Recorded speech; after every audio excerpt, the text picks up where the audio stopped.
Today we're going to take you on a chilling journey through the most haunting and disturbing photos from the Korean War. These images will reveal the harsh realities of war and the devastating impact it had on human lives. Welcome to the Timeless Frames channel. Let's embark on this eerie exploration and uncover the untold stories of the Korean War. With her brother on her back, a war-weary Korean girl trudges by a stalled M-26 tank at Hangju, Korea on June 9, 1951.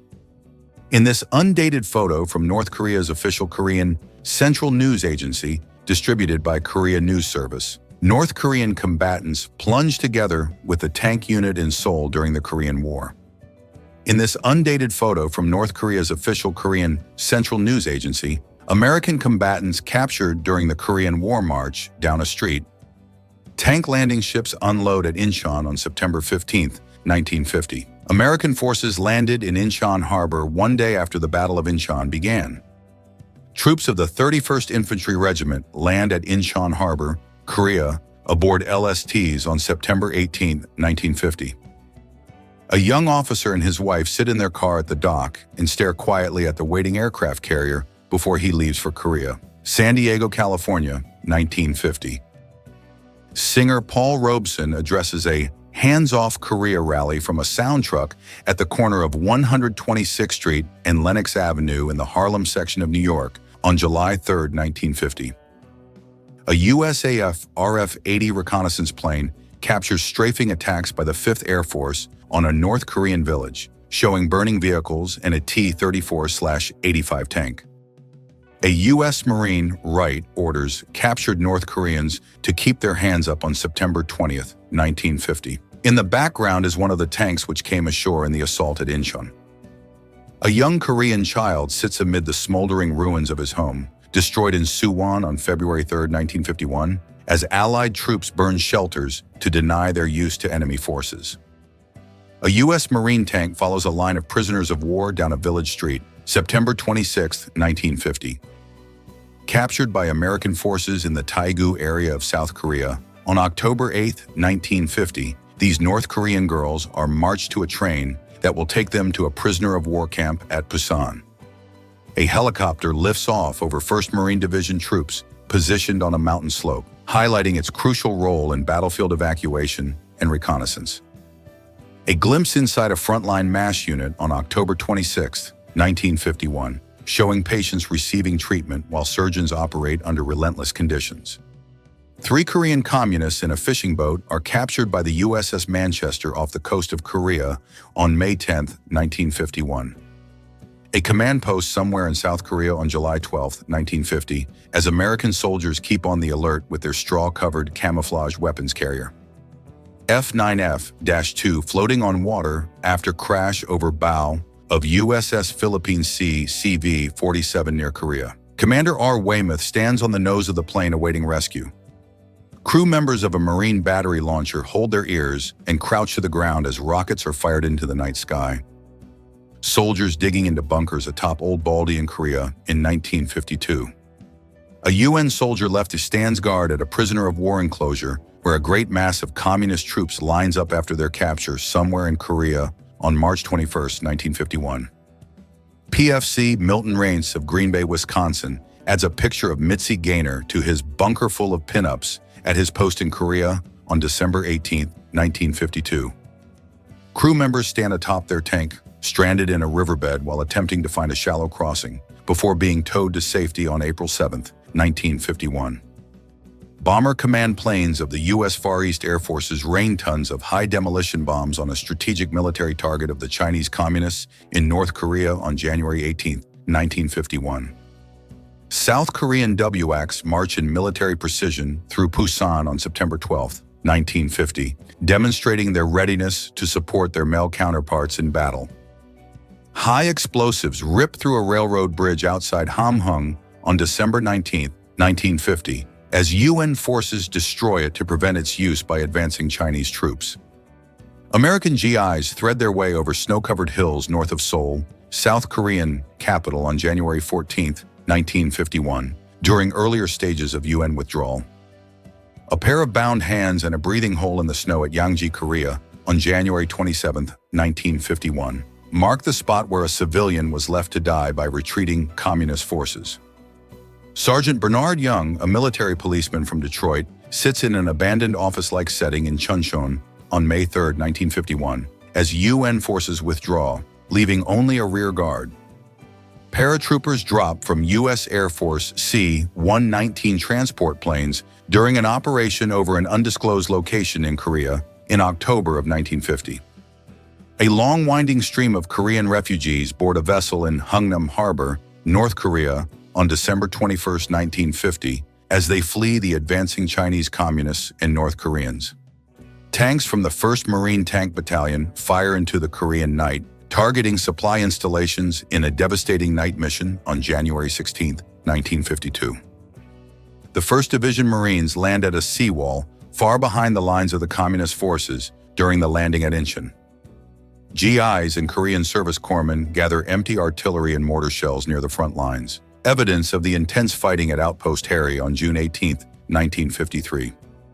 Major General Blackshear M. Bryan exchanges credentials with Communist Lieutenant General Lee Sang-cho at the Military Armistice Commission session in Panmunjom on July 27, 1953.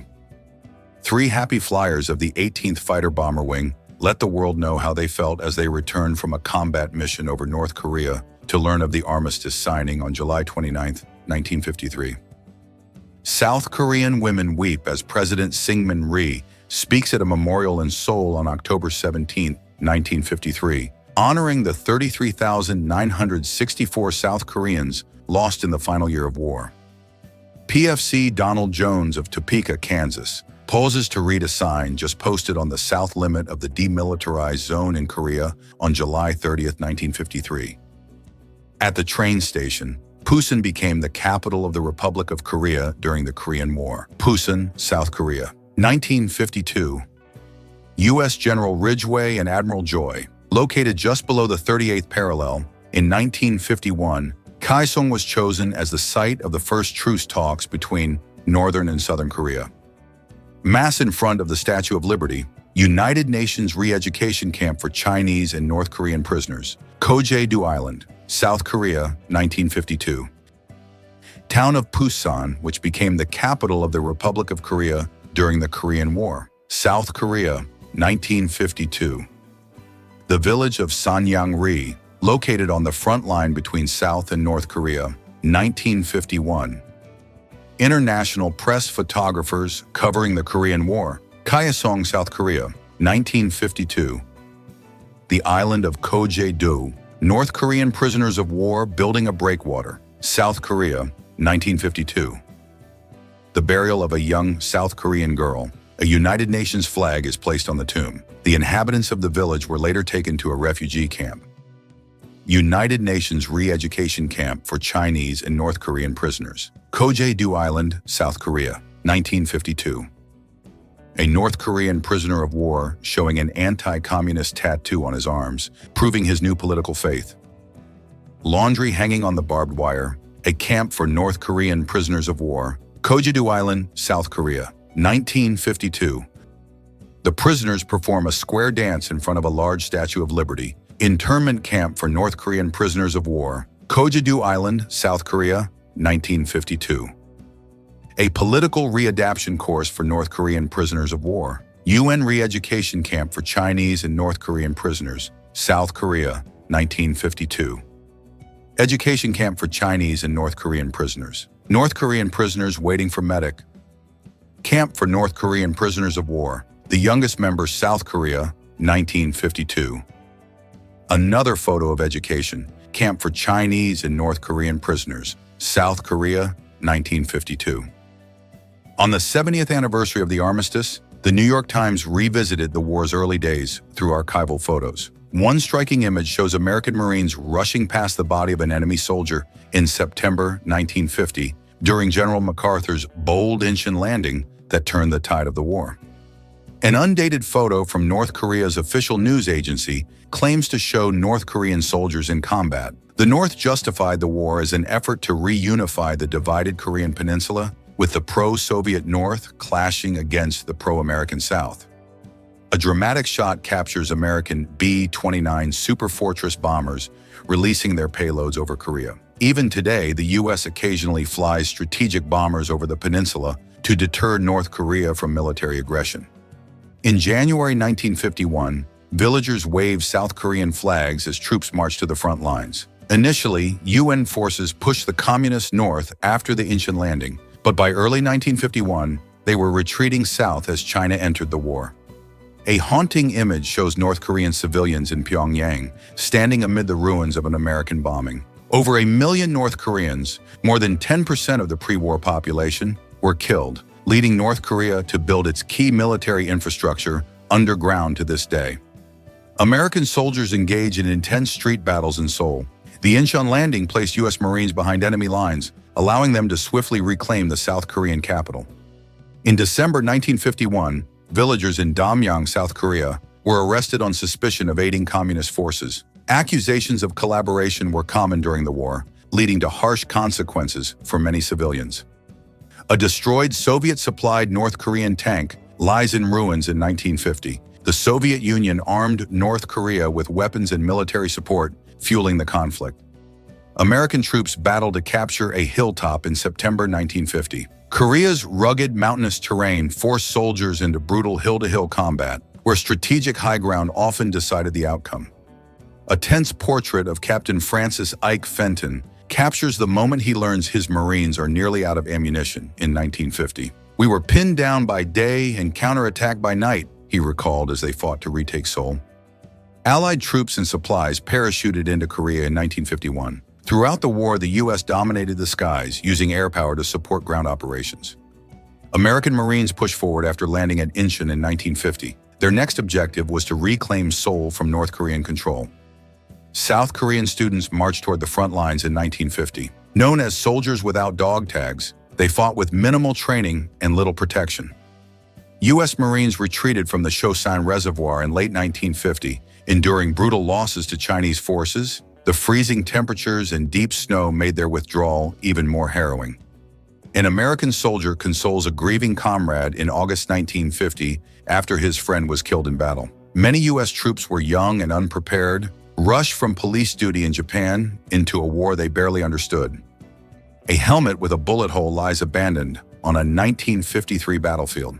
The final years of the war saw brutal fighting along what became the Demilitarized Zone, DMZ, where South Korea still recovers the remains of fallen soldiers. American soldiers captured by communist forces in North Korea in 1951. After the armistice, 3,597 U.S. prisoners of war were eventually released and returned home. South Korean troops marched into Seoul after its liberation in 1950, vowing to push north and end communist rule. However, they were unprepared for China's sudden entry into the war. A glimpse of Myeongdong, Seoul, in 1950, a city reduced to ruins. Today, it's a global shopping district, symbolizing South Korea's rise to economic power, while North Korea remains isolated and armed with nuclear weapons. A lone war orphan in 1950, separated from family like countless others. With Korea still divided, most never saw their loved ones again before passing away. Allied troops stand guard at the South Korean government headquarters in Seoul in 1950. They reclaimed the capital just 3 months after the war began. A shell detonates dangerously close to U.S. Marines in April 1952. By then, intense battles were concentrated along what is now the inner Korean border. A helicopter lifts off in July 1951, carrying a UN delegation to armistice talks with communist leaders. 2 years later, on July 27, 1953, the armistice was signed, ending the fighting but not officially ending the war. Refugees gather in Busan in 1953, waiting for trains to return home. The southern port city had been overwhelmed by those fleeing the relentless conflict. The Dapdong Catholic Church in Incheon, seen in September 1950 after U.S. troops landed. From this strategic port, they fought their way into Seoul and pushed northward. A young North Korean boy stands among the ruins of his home in December 1950. His neighborhood in Hungnam was leveled as American troops retreated south after heavy losses to Chinese forces, evacuating thousands of desperate refugees through the harbor. Hope you guys enjoyed this. Don't forget to hit the subscribe button to watch more disturbing photos of history videos on timeless frames, and also like and share this video. Goodbye till next video.